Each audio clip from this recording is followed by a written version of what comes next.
पिछले दिनों बहुजन समाज पार्टी की राष्ट्रीय अध्यक्ष मायावती जी ने एक प्रेस कॉन्फ्रेंस की थी और बीजेपी और कांग्रेस के ऊपर जमकर निशाना साधा था। एससी एसटी के आरक्षण में वर्गीकरण के मामले को लेकर बहुजन समाज पार्टी की सुप्रीमो मायावती जी की कड़ी प्रतिक्रिया सामने आई थी। उन्होंने इसके लिए बीजेपी और कांग्रेस दोनों को जिम्मेदार ठहराया।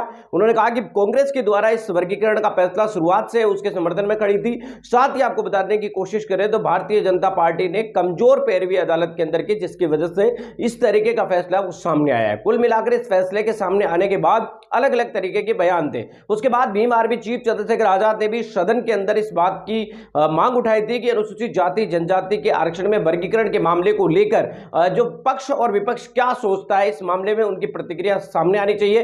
पक्ष और विपक्ष के द्वारा कौन सी बातें ऐसी है जिसका जिक्र है वो उनकी तरफ से करना चाहिए कि वो आरक्षण के समर्थन में है इस वर्गीकरण के या नहीं है, कुल मिलाकर स्पष्ट करना चाहिए। इन तमाम चीजों के बाद अब कांग्रेस पार्टी की तरफ से पहले इसका समर्थन वो किया जा रहा था। आपको पता है तेलंगाना के मुख्यमंत्री, कर्नाटक के मुख्यमंत्री जो कांग्रेस पार्टी थे, उन्होंने इसका समर्थन किया था। लेकिन अब आपको बता दें कि कल मल्लिकार्जुन खड़गे के आवास पर एक बैठक बुलाई गई और इस बैठक के अंदर मल्लिकार्जुन खड़गे के साथ सोनिया गांधी, राहुल गांधी, प्रियंका गांधी सहित दलित समाज से आने वाले नेता बताए जा रहे हैं, जिसमें कुमारी सैलजा सहित कई सारे नेता आपको बता दें कि मौजूद रहे जो एससी एसटी से आते हैं। उनकी तरफ से अलग अलग इस मामले में प्रतिक्रिया है वो मांगी गई कि आप इसको लेकर क्या सोचते हैं। इन तमाम चीजों पर एक तरीके से बातचीत करने के बाद यह फैसला निकल कर आया कि अभी तक इस मामले में कोई भी स्टेटमेंट है वो नहीं देना है। अभी करीब 2 हफ्ते तक, यानी कि करीब 15 दिन तक अभी और इंतजार है वो करना पड़ेगा। यानी कि कांग्रेस पार्टी 15 दिन इस मामले को लेकर जनता के बीच में जो चीजें चल रही है उसको लेकर